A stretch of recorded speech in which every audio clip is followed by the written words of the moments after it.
இந்த நாளிலும் உங்களோடு கூட பேசும்படிய கர்த்தர் கொடுத்த வசனம் மத்தேயு 18ஆம் அதிகாரம் 3வது வசனம்.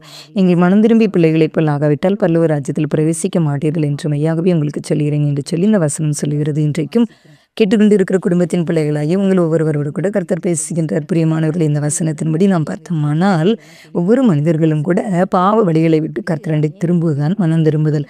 பாவ உணர்வடைந்து அதற்காக மனஸ்தாபப்பட்டு இயேசு கிறிஸ்துவை ஏற்றுக்கொண்டு இயேசுவை தன்னுடைய வாழ்க்கையிலே மெய்யாகவே ஏற்றுக்கொண்டு கல்வாரி அண்டை வரும்பொழுது தன் பாவங்களை கண்ணீரோடு அறிக்கை செய்து விட்டு விடும் பொழுதுதான் மனம் திரும்புதல். பிரியமானவர்களை, நாம் பாவங்களை அறிக்கையிட்டு விட்டுவிட வேண்டும்.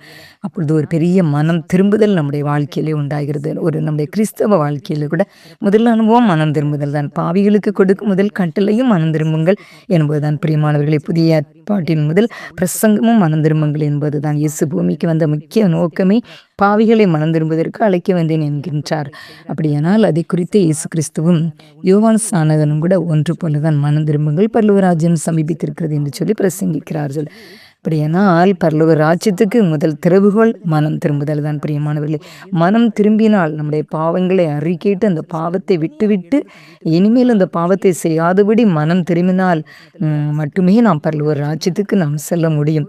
அதே போல மனம் திரும்பினால் மட்டும் போதாது, அதை கூட மனம் திரும்பி பிள்ளைகளைப் போல் ஆகாவிட்டால் பரலோக ராஜ்யத்தில் பிரவேசிக்க மாட்டீர்கள் என்று சொல்கின்றார். இயேசு கிறிஸ்துவின் மூலமாகத்தான் நாம் எல்லாவற்றையும் கிருபையாய் எப்படியாக நாம் பெற்றுக்கொண்டபடியால் நாம் கட்டாயம் நமக்குள்ளே ஒரு தாழ்மை வேண்டும். பெரியமானவர்களை, தாழ்மை உள்ளவர்களாய் நாம் நடந்து கொள்ள வேண்டும்.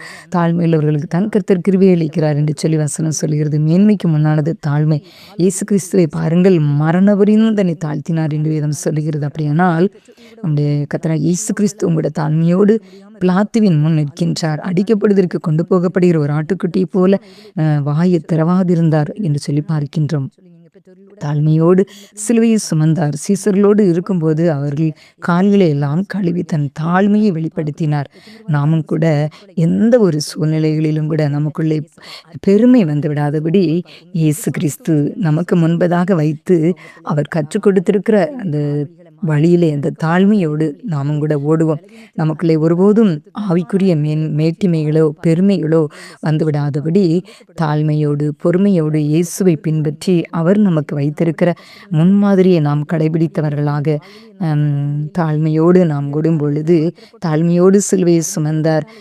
தாழ்மையோடு சிலுடைய கால்களெல்லாம் கழுவினார்.